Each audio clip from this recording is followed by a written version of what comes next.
지금 여호수아서를 가지고 다시 한 번이라는 큰 제목을 가지고 시리즈로 가고 있습니다. 오늘 5번째 시간, 오늘 무엇보다 우선해야 할 일이라는 제목으로 함께 하나님 말씀을 나누도록 하겠습니다.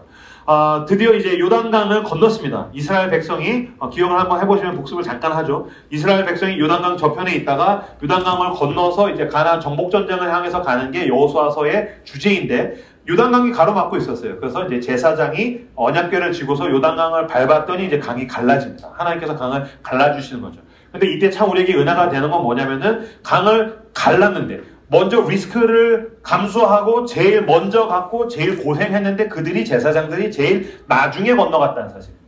그럼 누가 먼저 건너갑니까? 믿음이 약한 사람이 먼저 건너갑니다. 몸이 약한 사람이 먼저 건너갑니다. 마음이 약한 사람이 먼저 갑니다. 이게 교회의 논리입니다. 세상의 논리는 먼저 간 사람이 다 가지는 거죠. 누구보다 강한 사람이 다 독식하는 것입니다. 우승자가 다 독식하는 것입니다. 그런데 교회에서 이야기하는, 특히 성경에서 이야기하는 하나님 나라의 논리는 뭐냐면은 강한 사람이 늦게 간다. 약한 사람을 먼저 보낸다. 이런 섬김의 논리에 대한 이야기를 이제 나눴습니다. 그래서 이제 요단강을 이 이스라엘 백성이 다 건너갔습니다. 그리고 이제 요단강을 건너와서 뭐 해야 돼요? 전쟁해야 됩니다. 특히 지금 요단강을 건너왔다라는 이야기를 듣자마자 이 가나안 땅에 있는 사람들이 마음이 완전히 녹아버렸어요. 무슨 말이냐면 전쟁할 때 전이라는 게 있잖아요. 그 전의를 상실해버렸어요. 자, 1절 말씀을 같이 한 목소리로 아까 읽었던 5장 1절을 같이 읽겠습니다. 시작. 서쪽의 아모리 사람의 모든 왕들과 해변의 가나안 사람의 모든 왕들이 여호와 앞에서 요단강을 이스라엘 자손들 앞에서 날리시고 그를 건너게 하셨음을 듣고 마음이 녹았고 이스라엘 자손들 때문에 정신을 잃었다. 아멘. 요단 서쪽의 아모리 사람의 모든 왕들과 해변의 가나안 사람의 모든 왕들이, 그러니까 무지몽매한 사람들, 그 사람들만 마음에 놓고, 야, 이런 소문 들었어. 강이 갈라졌대. 걔네 진짜 광야에서 대단 애들이 막 불기둥, 구름기둥으로 막 지키고 반석 치면 막 올라오고 막 치킨 먹고 싶어 하고 막 매출에 와서 막 뒤지고 막 그런 애들이야. 근데 이번에는 강까지 갈라졌대. 그냥 무지한 사람들만 마음이 녹은 게 아니고 왕들, 신하들, 모든 사람들이 전의를 상실해버렸다는 거예요. 그러니까 전의를 상실했다는 건 뭐냐면 마음이 녹고 정신을 잃었다는 건 지금 싸울 수 있는 상황이 얘네가 아니에요. 그럼 우리는 지금 요단강을 건너왔고 기적을 경험했고 그리고 쟤네는 전의를 상실했어요. 그럼 지금 뭐 해야 돼요? 싸워야죠. 만약에 당신이 여호수아예요. 당신이 거기에 있는 리더예요. 근데 우리가 지금 사기가 충천해요. 근데 쟤네는 전의를 상실했어요. 근데 우리는 전쟁해야 돼요. 그럼 당연히 뭐 하겠어요? 나 같으면 고 버튼을 누르는 거죠. 스타트! 가자! 그러면 싸웠다면 당연히 이길 테니까. 싸움은요, 여러분, 기세입니다.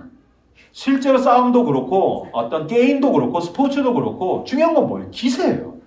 축구나 농구 같은 거 해보시지 않습니까? 그러면은 기세에서 한번 이렇게 리드하기 시작하면 저는 이제 축구는 이제 발에 저주를 받았고 농구를 조금 했었었는데 이게 리드하기 시작하면 뭘 해도 다 들어가요.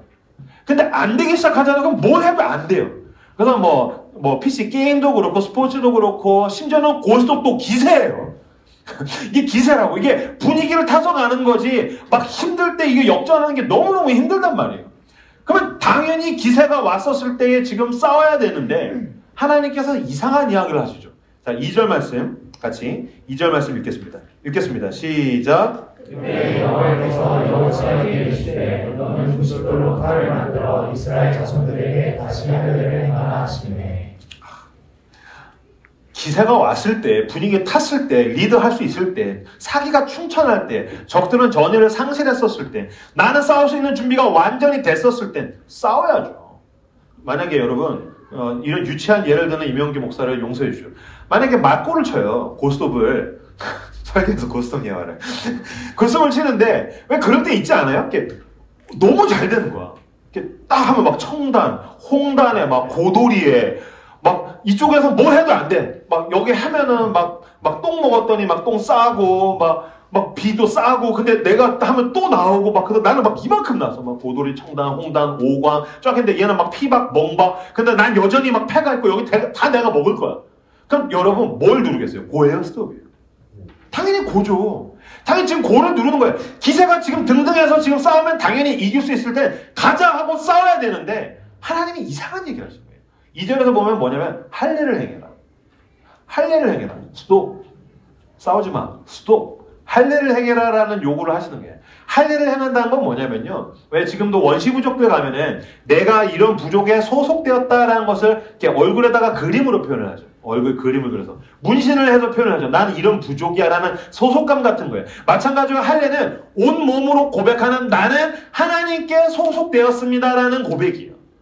근데 이 고백이 그냥 이렇게 얼굴에 그림 그리면 이렇게 군인들도 얼굴에 위장하듯이 위장하고 나가서 싸우면 되는데, 아니면 그 왜 뉴질랜드랜드 이렇게 막 하카라고 하는 이렇게 막 이런 거 하잖아. 그런 거 하고 그냥 전쟁하러 가면 되는데, 이건 할례는 남자의 생식기의 표피를 잘라내야 돼요. 아시는 분들이 이제 많으시겠죠. 이건 이제 현대 사회로 오면 뭐냐, 토경수술이에요. 이게 웬 말이야? 왜 이 타이밍에? 차라리 그럼 요단강 건너기 전에 하게 하지. 그냥 거기서 하고 일주일 조용히 쉬었다가 갔는데 강 갈라지고 싸우러 나가면 되잖아. 근데 이제 강 갈라지고 싸워야 된다. 우리는 사기가 충천하고 쟤네는 전의를 상실했는데 가짜 하는데 하나님이 스탑. 할례를 행해. 이거를 하면은요, 이렇게 서 있지 못하고요. 남자들, 여기 남자들 이제 공감하시는 분들 계시겠죠? 서 있지 못하고 이렇게 걷지도 못해요. 일주일 동안 그냥 이렇게 누워 있어야 돼요. 이게 싸우지도 못하고 나만 누워있는 게 아니야. 그냥 그럼 문제는 뭐예요? 지금 전쟁 상태잖아요. 나 누워있을 때 쟤네가 쳐들어오면 우린 다 죽는 거예요. 할례라는 게. 근데 하나님이 지금 그걸 요구하시는 거예요. 이게 얼마나 무모한 무방비 상태를 하나님이 요구하시냐면 창세기 36장에 가면은요, 그 할례에 대한 것들에 대한 상징적인 사건이 나와요. 야곱이 아들들이 쫙 12명이 있고 딸이 있는데, 그 딸이 놀러 나갔다가 세겜족이라는 다른 부족의 추장 아들에게 강간을 당합니다. 이게 추장 아들이니까 지가 원하면 다 소유를 했던 거지. 저 여인이 예쁘네? 그러면은 사랑을 고백하고 기다려야 되는데 그냥 가서 나는 내 부족이 내 거여서 강간을 해버리는 거예요. 그러니까 내 딸이 지금 강간을 당했고 막 난리가 났는데 그 세겜족이 와서 추장 아들이 와서 그래도 나는 결혼하고 싶다. 그러니까 결혼하게 해달라는 요청을 합니다. 그랬더니 야곱의 아들들이 가서 뭐라고 하냐면 우리는 할례를 행하는 부족이야. 그러니까 니네도 우리랑 결혼하고 싶으면 할례를 행해야 돼 라고 그랬어요. 쟤네 부족에서 그래서 추장부터 해서 모든 남자들이 다 할례를 합니다. 그래놓고 야곱의 아들이 얘네가 제일 아파서 힘든 시간에 시몬과 레위 두 사람이 칼 들고 가서 한 부족을 다 죽였어요. 남자 2명에서 한 부족을 다 죽였어요. 이게 이 개념이 없는 사람들은 어떻게 남자 둘이서 한 부족을 다 죽여? 근데 할례라는 건 그런 거예요. 누워있을 수밖에 없고 싸울 수 있는 게 아닌 거예요. 무방비 상태인 거예요. 무장 해제인 거예요. 내가 할 수 있는 게 아무것도 없는 거예요. 내가 붙들고 있는 모든 도구를 손에서 놓고 그냥 누워있는 거예요. 근데 그걸 지금 요단강을 건너서 싸우자! 나는 전의가 완전히 막 충천하고 쟤는 전의가 상실해서 싸웠다면 이길 수 있는데 하나님이 지금 그걸 이들한테 요구하신 거예요. 할례를 해라. 왜 이걸 요구하실까요? 너의 힘으로 싸우기 원한다면 너는 지금 싸워. 근데 너가 하나님의 힘으로 싸우기 원한다면 너는 할례를 행하라라고 요구하시는 거예요.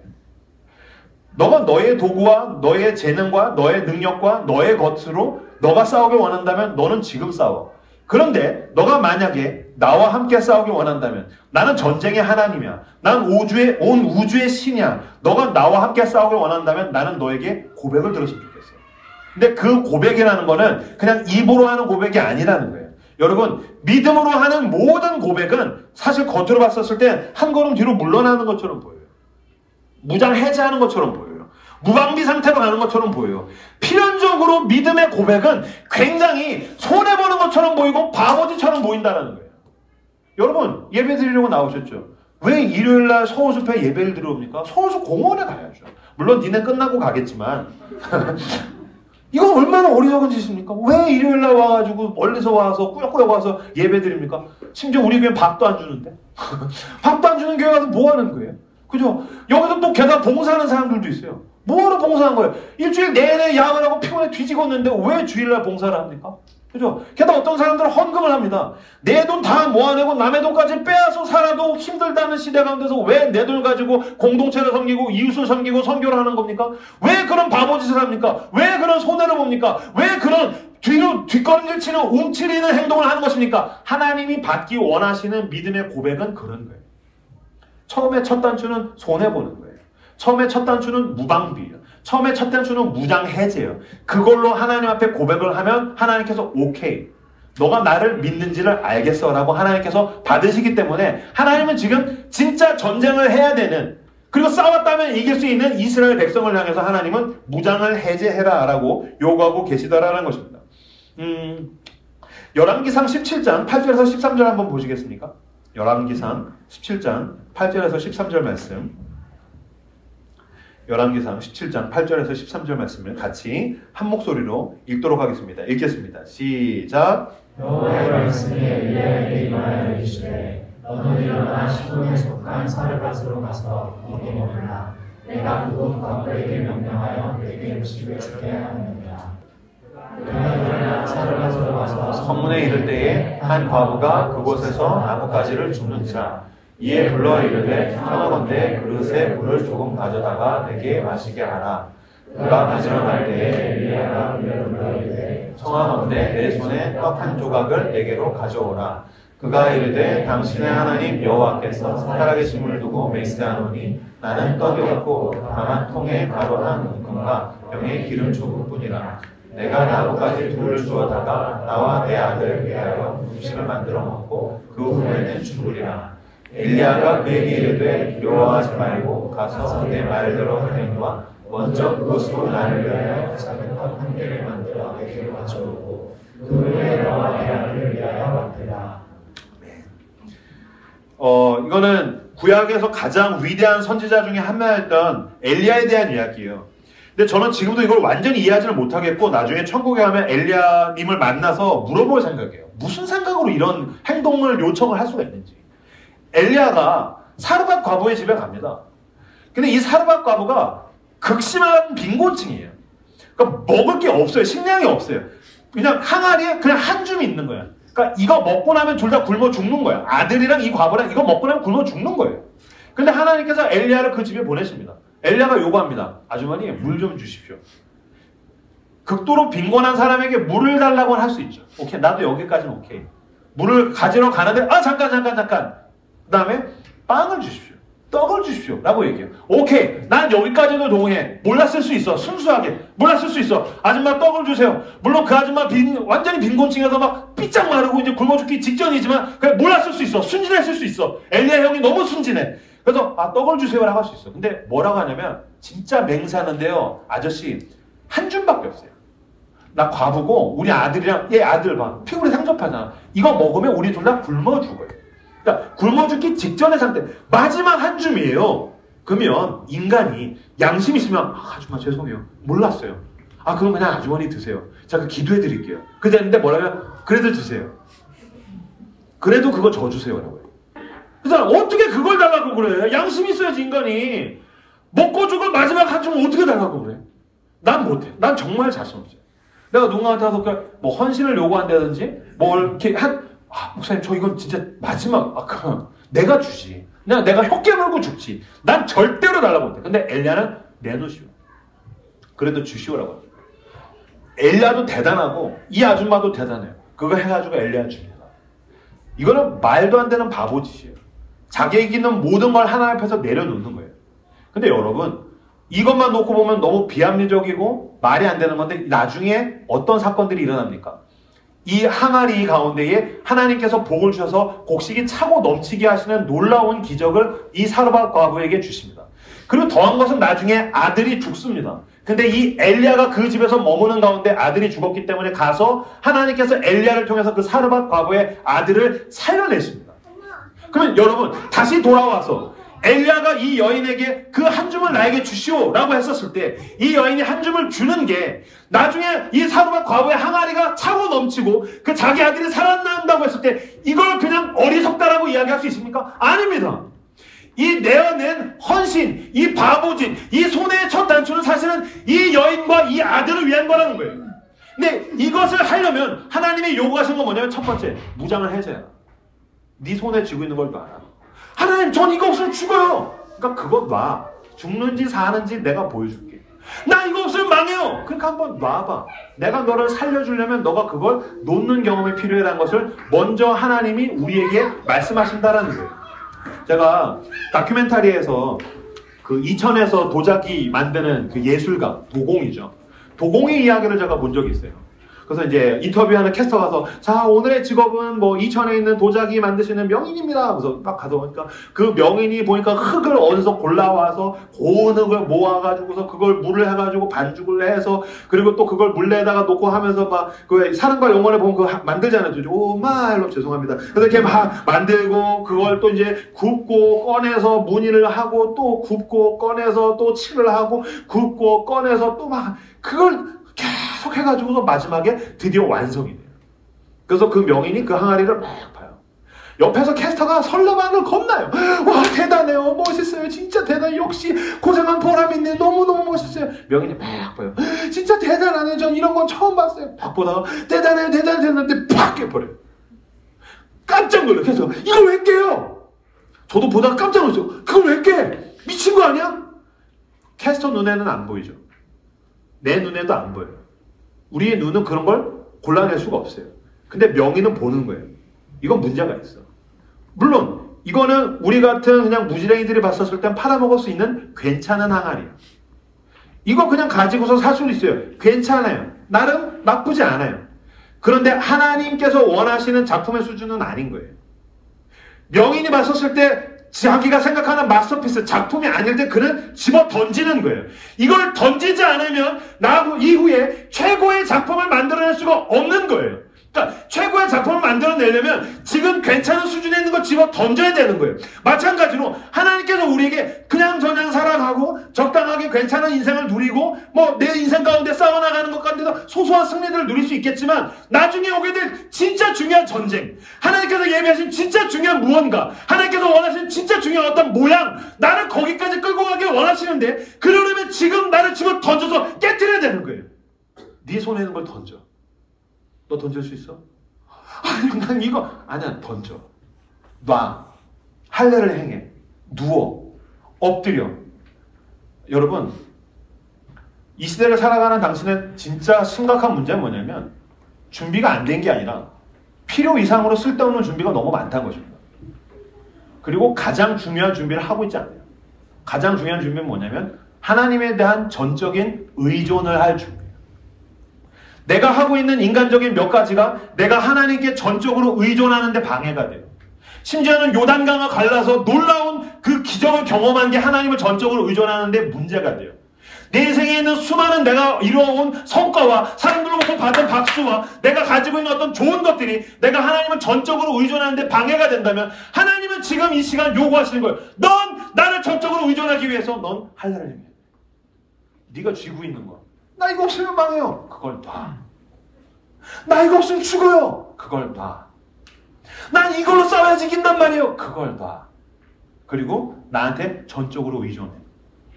이후에 여리고성 수많은 적들과 수많은 도성들을 점령할 때에 하나님에 대한 전적인 의존이 되어 있는가?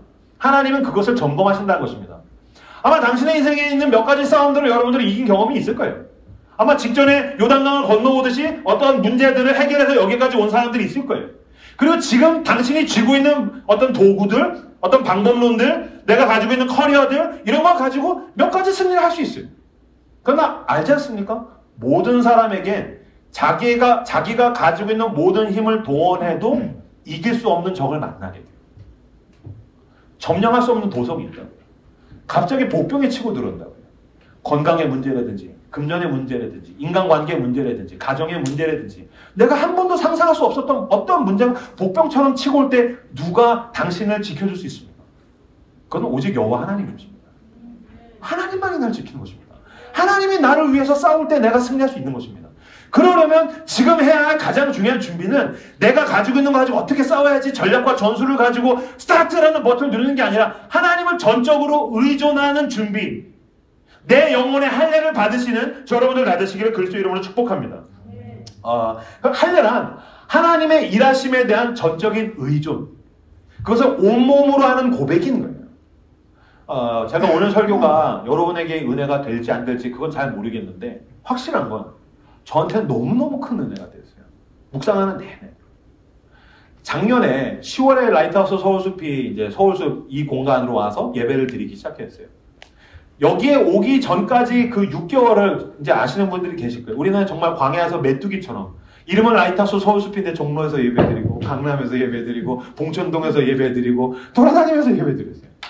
정말 내가 뭔가 쥐고 있는 게 하나도 없는 거야. 제가 그때 얼마나 기대했는지 몰라요. 하나님, 난 할 줄 아는 게 하나도 없어요.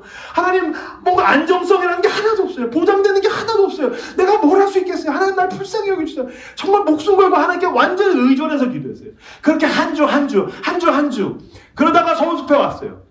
1년 만에 여기 들어올 때 우리가 60명인데 지금 우리가 160명이 출석해서 예배드리고 있습니다. 그리고 되게 힙한 공간에서 예배드리고 찬양팀 뭐 반주자도 생기고 뭐 안정적인 멤버들도 생기고 뭐 하우스도 생기고 막 그랬어요.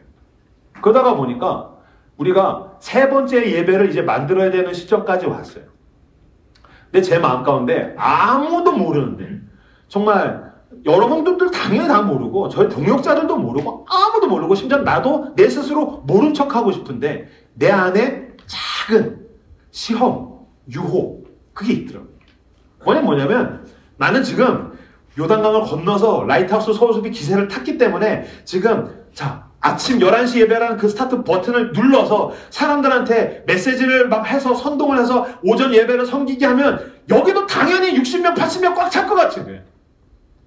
2달 있으면, 한 3달 있으면 당연히 꽉 차겠지. 우리 지금 호랑이 등에 올라탔어요. 사람들이 매주 몰려온다고요. 근데 그렇게 되면 하나님 앞에서 온전해서 너무 은혜가 돼서 오전 예배를 드리고 싶고 섬기고 싶은 사람들이 모이는 게 아니라 그냥 임영규 목사가 선동하게 되는 게 아닐까. 내가 이 버튼 누르면 11시 예배는 쫙 열릴 수 있는데 지금 내가 인간적인 계산, 인간적인 도구, 인간적인 방법론 그 전에 모든 게 막막했었을 때 주님 살려달라고 그러고 왔는데 이제 와서는 머리를 쓰고 있는 거예요. 인간적인 도구를 쥐고 있는 거예요. 하나님이 해가시는 걸 따라가는 게 아니라 내가 뭔가 해놓고 하나님이라는 포장지를 씌우고 싶은 거예요. 하나님께서 저에게 요구하셨어요. 할례를 행해라. 형제야, 너 그거 네 손에서 놓을 수 있겠냐? 너 그냥 완전히 엎드릴 수 있겠냐? 제가 어저께 기도하면서 펑펑 울었어요. 11시 예배 안 해도 상관없어요. 사람들 몰려오면 그냥 다 가세요. 뭐하러 여기 오세요? 다른 교회 가세요. 편한 교회 가세요. 여러분들도 가고 싶으면 다 가세요. 다 가시면 안 돼요. 근데 그게 중요한 게 아니에요.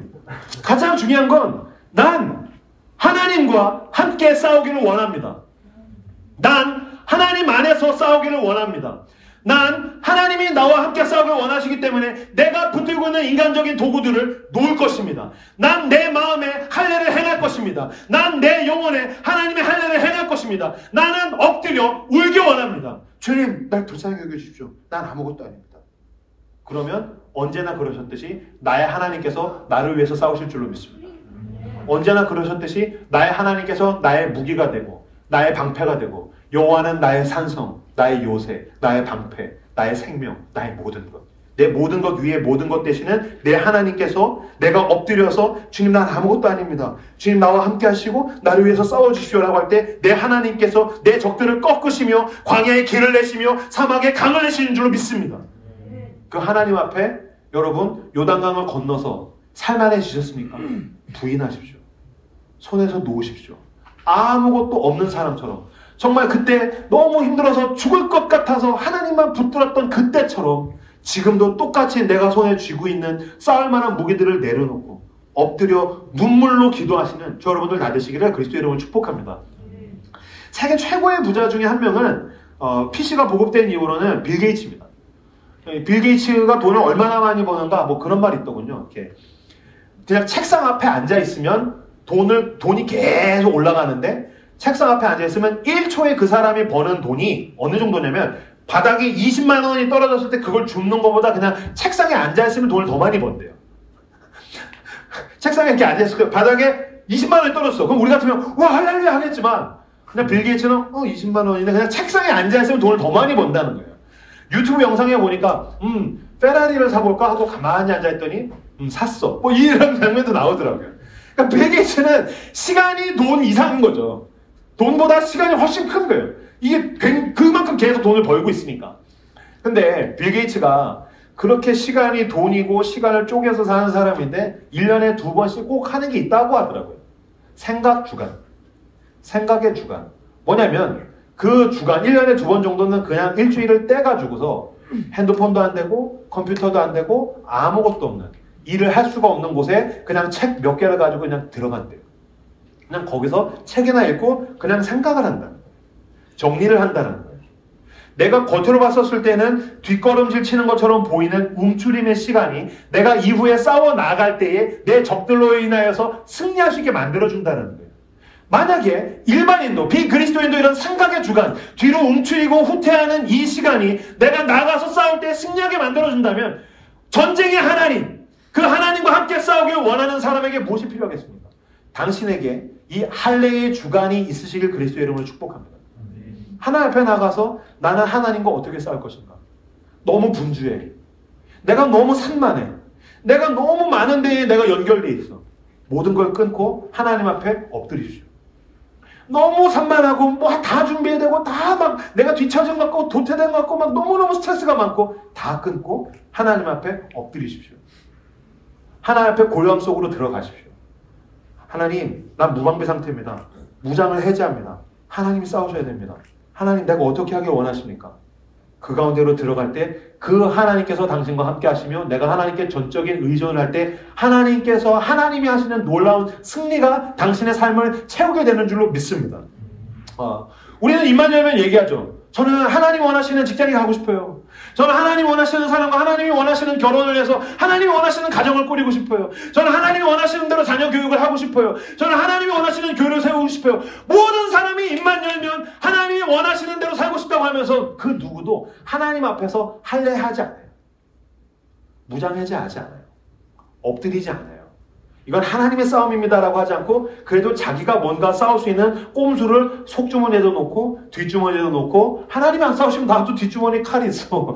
하나님이 안 싸우시면 나도 속주머니에 방법이 있어. 내가 이럴 줄 알고 적금을 들어놨어. 보험을 들어놨어. 내가 주식을 해놨어. 여러분, 여러분이 가지고 있는 모든 꼼수와 대안을 다 털어내고 그렇다고 그거 다 이제 모아서 이명규 주면 너무 감사하겠지만 그런 뜻이 아니에요. 하나님 앞에서 아무것도 없는 사람처럼 엎드리십시오. 우리는 지금 다 함께 어디로 가고 있습니까? 추수감사주의를 향해서 가고 있습니다. 이 할례의 시간을 보낸 사람들이 어떤 일을 하게 됩니까? 자, 5장 10절 11절 말씀을 같이 읽겠습니다. 5장 10절 11절 말씀 같이 한 목소리를 읽겠습니다. 시작. 또 이스라엘 자손들이 길갈에 진쳤고 그날 14일 저녁에 여호와 동쪽에서 유월절을 시켰으며 유월절 이튿날에 그 땅의 소산물을 먹되 그 날에 무교병과 볶은 곡식을 먹었더라. 아멘. 할례를 행한 다음에 그들이 거기에서 뭘 합니까? 유월절을 지냅니다. 유월절이란 무엇입니까? 출애굽할 때 있었던 사건에 대한 기념이죠. 그 출애굽을 할 때 이집트가 세계 최고의 강대국이 절대로 이 노예인 이스라엘 백성을 해방을 안 시켜주니까 하나님께서 10가지 재앙을 일으켰는데 마지막에 10번째 재앙이 뭐였냐면 죽음의 심판이었었습니다. 그래서 실제적으로는 첫째 난 것들을 다 죽였어요. 근데 여러분, 성경에서 첫째 난 것들을 죽였다는 건 모두 죽였다는 의미입니다. 근데 모두 죽일 수 없으니까 하나님이 긍휼을 베푸셔서 첫째를 받으셨어요. 그러니까 첫째를 받으신 건 하나님이 다 받으셨다는 상징적인 사건이에요. 예수 그리스도, 하나님의 독생자, 첫째 난 것을 죽이셨다는 건 온 세상을 죽이셨다는 뜻이고 예수 그리스도를 부활시키셨다는 건 그리스도와 함께 모든 것을 부활시키시겠다는 그 상징적인 사건이라고요. 그건 이제 첫째 난 것들을 다 죽여서 죽음의 심판으로 애굽을 심판하시는데 그때에 하나님께서 이스라엘 백성에게 주신 은혜의 방편이 뭐였냐면 양을 잡아라. 그래서 양의 피를 집에 문설주에다가 바르면 죽음이 심판하면서 다 죽이면서 지나갈 때 양의 피가 발라져 있으면은 지나가겠다. 양의 피가 집 앞에 이렇게 발라져 있으면 그 죽음이 지나갈 것이다 라고 했었어요. 그래서 이것을 뭐라고 하냐면 Passover, 지나간다. 6월, 그래서 지나간다. 그래서 이게 Passover예요. 무슨 뜻입니까? 양의 피는 무엇을 의미합니까? 예수 그리스도죠. 예수 그리스도의 보혈의 은혜로 우리에게 심판이 지나간다. 예수 그리스도의 보혈의 은혜로 재앙과 진노가 지나간다. 무슨 뜻이냐면 내가 나아된 것은 내 능력, 내 자격, 내 힘이 아니라 하나님의 은혜라는 거예요. 그러니까 6월절은 은혜를 고백하는 거예요. 먹고 마시고 온 삶으로 은혜를 고백하는 것들을 그들이 하게 되었다. 할례로서 다 엎드린 다음에 무장을 해제한 다음에 주님, 나에게 있는 모든 것은 내 힘으로 된 것이 아닙니다. 하나님의 은혜입니다. 하나님의 은혜에 대해서 그들이 찬양하고 기뻐하고 즐거워하고 감격했다는 거예요. 여러분, 올해의 마지막을 향해서 우리가 가면서 추수감사주일 전후가 되었든 아니면 여러분들이 내년을 준비할 때 반드시 여러분에게 그 할례의 주간, 하나님 앞에 무장을 해제하고 엎드려서 기도하며 고향 속으로 들어가고 그 시간을 통하여서 여러분에게서 은혜를 고백하고 감사를 고백하는 추수감사주일 전후가 되시기를 그리스도의 이름으로 축복합니다. 저는 추수감사주일이 되면 전 한 주일, 그 다음 후 한 주일, 2주간 정도를 1년 동안에 내가 감사할 것, 하나님 앞에 고백해야 될 것들에 대해서 계속 묵상하고, 원래도 눈물이 많지만 저는 한 2주 내내 웁니다. 정말 잘 웁니다. 막 울면서 감사합니다. 이게 하나님 은혜입니다. 주님 은혜 덕분입니다. 당신으로 인해서 내가 얻었습니다. 고백합니다. 하면서 막 울어요. 특히 제가 추수감사주일 때마다 떠올리는 그 이야기가 있는데, 아마 제가 설교할 때 여러 번 이야기해서 여러분들도 아실 거예요. 한 선교사님이 선교지에서 선교 사역을 하다가 췌장암이 걸려서 귀국을 해서 수술을 받았다는 거예요. 친구 목사가 자기랑 우정관계 있고 같이 신학교를 다녔고 사역을 하다가 선교를 갔던 이제는 중년의 노 선교사가 췌장암을 얻어서 수술했다는 소식을 듣고 목사님이 달려갑니다. 병실에 갔더니 그 친구가 옆구리에 호수를 끼고 있더라는 거예요. 그래서 이보게 친구 왔어. 그래서 그 목사님이 이렇게 들어갔더니 이 선교사님이 얘기하더란 거예요. 난 이제 더 이상 밥을 먹을 수 없어. 평생 옆구리에 호수를 끼고 살게 되었다네. 그러더니 이 선교사님이 엉엉 울더라는 거예요. 엉엉 울더라는 거예요. 그래서 이 목사님이 그치, 이 친구에게 참 슬픈 일이 닥쳤구나. 큰 고통이 닥쳤구나. 앞으로 이 친구는 어떻게 해야 되나. 그게 힘들겠지. 그래서 울 테지. 그러면서 같이 위로하면서 울고 있는데 이 선교사님이 눈물을 다 흘린 다음에, 눈물이 멎은 다음에 하는 이야기는 의외의 이야기예요. 이보게, 목사, 난 앞으로 밥을 못 먹게 돼서 우는 게 아니야. 그럼 왜 우나? 내가 숟가락을 들고 밥을 먹을 때 이게 얼마나 감사한 일인지를 몰랐어. 내가 늘 숟가락을 들고 밥을 먹을 때 이게 하나님 앞에 얼마나 감사한 일인지를 몰랐어. 내가 하나님께 감사하다고 내가 진정으로 고백해 본 적이 없어. 그게 죄송해서 운다네 라고 얘기했다. 여러분, 인생에서 큰 상실을 겪게 되거나 진짜 큰 고통을 당하게 되면 내가 지금 가지지 못한 또 다른 무언가가 없어서 후회하는 일은 없어요. 이미 하나님이 나에게 주신 것에 대한 가치를 몰랐을 때 후회해요. 하나님이 나를 사랑하셔서 이미 나에게 허용하신 것들에 대한 가치를 모르고 그것에 대한 감사를 모르고 그것에 대해서 감격하지 못했을 때 그는 뼈아픈 후회를 하게 돼요. 내가 지금 더 가지고 싶은 건 있으면 좋고 없어도 상관없어요. 근데 하나님은 당신을 사랑하셔서 이미 당신에게 가장 소중한 것들을 이미 주셨어요. 추수감사주일에 가서 나가면서 무장해제를 하십시오. 그리고 기도하십시오. 엎드려서 울고 울다가 보면 나에게 주어진 것들이 얼마나 놀라운 은혜인가. 그 은혜 앞에서 감사하고 감격하고 주님 은혜 덕분이라고, 주님의 은혜로 산다라고, 주님 앞에 감격이 회복되는 여러분들 다 되시기를 그리스도 이름으로 축복합니다. 그 유월절을 지낸 다음에 이제 여호수아가 전쟁을 하려고 가려고 있는데 저쪽에 누군가를 만나게 됩니다. 13절 말씀 같이 읽겠습니다. 13절 말씀 읽겠습니다. 시작. 여호수아가 유월절을 이르렀을 때 눈을 떠본즉 한 사람이 칼을 빼어 손에 들고 마주 서 있는 자. 여호수아가 나아가서 그에게 이르되 너는 우리를 위하느냐 우리를 위하느냐 하니. 여호수아가 여리고 가까이 갔는데 저쪽에 웬 사람이 칼을 딱 들고 있는 거예요. 그래서 뭐지 하고 다가가서 말을 겁니다. 14절에 보면 누구냐면 여호와의 군대 장관이라고 나왔는데 대놓고 그냥 말씀을 드리면 하나님이 인간으로 오신 것입니다. 근데 그걸 딱 보고서 하나님이 사람의 모습으로 성육신된 하나님이 오셨는데 여호수아가 뭐라고 질문을 하냐면 이 여호수아의 질문은 여호수아 가슴 속에 있는 그 가장 밑바닥에 있는 하나님에 대한 인식이 그대로 드러나요. 하나님한테 뭐라고 말을 겁니까? 너는 우리를 위하느냐? 우리의 적들을 위하느냐? 너는 우리를 위하느냐? 우리의 적들을 위하느냐? 그러니까 여호수아에게 있어서 하나님은 어떤 것이었어요? 하나님! 내 편이에요? 저들 편이에요? 그러니까 내가 지금 이거 싸우고 가는데 하나님 내 편이에요? 아니면 저들 편이에요? 우리가 다 힘들어하는 지점 그거 아닙니까? 하나님 앞에 기도하는 건 다 그거 아닙니까? 하나님 나한테 힘든 일이 생겼어요. 그러니까 내 편이에요? 저 편이에요? 왜 내 편 안 들어주는 거예요? 하나님 누구 편이에요? 하나님 나한테 이런 위기가 닥쳤다라니까요. 하나님 이게 내가 원하는 거라니까요. 하나님 내 편이에요? 누구 편이에요? 하나님께서 뭐라고 이야기하십니까? 14절 말씀 같이 읽겠습니다. 14절 읽겠습니다. 시작.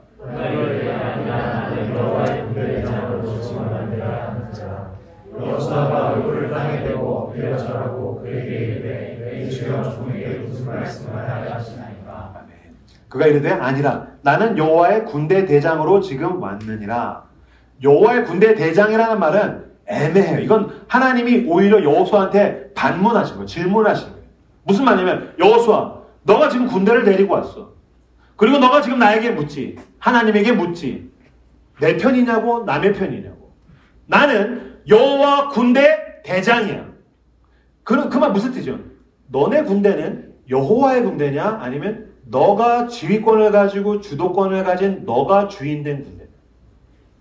만약에 너가 데리고 온 군대가 여호와의 군대면 난 너의 대장이겠지. 그런데 만약에 내가 내 지휘권을 가지고 있고 내가 내 주도권을 가지고 있다면 나는 너에겐 적이 되겠지. 난 너에게 불편한 존재가 되겠지. 라고 하나님께서 반문하시는 거예요. 이 시간 하나님께서 당신에게 똑같이 질문하시는 거예요. 하나님, 내 편입니까? 아니면 저는 편입니까? 하나님, 왜 안 도와주시는 거예요? 누구 편입니까? 내 가장 깊은 곳에 있는 은밀한 욕망은 결국은 그거 아닙니까? 내가 싸울 때 하나님을 사실 도구로 해가지고서 내 마음대로 한 다음에 하나님이랑 포장지. 하나님께 영광 돌려드립니다. 요단강을 건넜어요. 여리고성이 무너졌어요. 하나님께 영광 돌려드립니다. 하나님은 그런 거 속지 않으시는 거예요. 할례를 통해서 6월절을 지나서 이제는 가장 근본적인 지점. 누구의 군대냐? 너의 지휘권이 누구의 손에 있느냐? 누가 너의 주인이냐라는 것을 하나님께서 질문하고 계십니다. 여호수아는 알아들었어요. 여호수아는 그 자리에서 무릎을 꿇고 엎드려 얼굴을 땅에 대고 주님, 나는 하나님의 종입니다. 주님, 내 지휘권을 하나님께 드립니다. 주님, 내 주도권을 하나님께 드립니다. 나는 목사이기 전에 그리스도인으로서 라이트하우스 서울숲의 지휘권과 주도권을 하나님께 드리기를 원합니다. 주님께서 가라고 하시면 가고 멈추라고 하면 멈추길 원합니다. 아무리 내가 가서 놀라운 승리를 거둘 수 있어도 주님이 멈춰라고 하면 멈추길 원하고 내가 갈 수 없는 가는 때마다 내가 고통을 당할지라도 주님께서 가라라고 말씀하시면 나는 가기를 원합니다. 나는 내 가정에 대한 주도권과 지휘권을 그리스도께 드리길 원합니다. 나는 남편이고 나는 아빠지만 나는 우리 가정을 어떻게 책임져야 될지 모르기 때문입니다. 주님, 우리 가정의 주도권과 지휘권을 받아주십시오. 주님, 우리 가정을 인도하여 주십시오. 나는 내 인생의 지휘권과 주도권을 그리스도께 내어 드리길 원합니다. 주님, 이명규가 주인 노릇하지 않게 해주십시오. 이명규는 죄인이라서 이명규의 인생을 죄로 끌고 갈 것입니다. 더 달콤함을 제시하는 세상을 향해서 나는 엇나갈까 두렵습니다. 주님, 내 인생의 주인이 되어주십시오. 주님, 나는 종입니다. 당신의 주인은 누구입니까? 내 주인은 하나님입니다. 당신의 주인은 누구입니까? 내 주도권과 지휘권을 난 예수님께 드리기 원합니다. 예수 그리스도께서 십자가에서 진직에 죽었어야 할 이명규를 위해서 대신 죽으셔서 구원을 얻었고 주님께서 내 인생에 찾아오신 이후로 주님은 늘 나를 가장 좋은 곳으로 인도하셨습니다. 나는 내 삶을 그리스도께 드리기 원합니다. 당신은 당신의 삶을 누구에게 드리기 원합니까? 주님, 나는 종입니다. 나는 엎드리기 원합니다. 주님, 내 삶을 받아주십시오라고 주님께 내 삶을 내어드리는, 결국엔 내 하나님께서 나를 가장 좋은 곳으로 인도하실 거라는 것을 믿고 내 삶을 주님께 내어 맡기는 저 여러분들 다 되시기를 그리스도의 이름으로 축복합니다.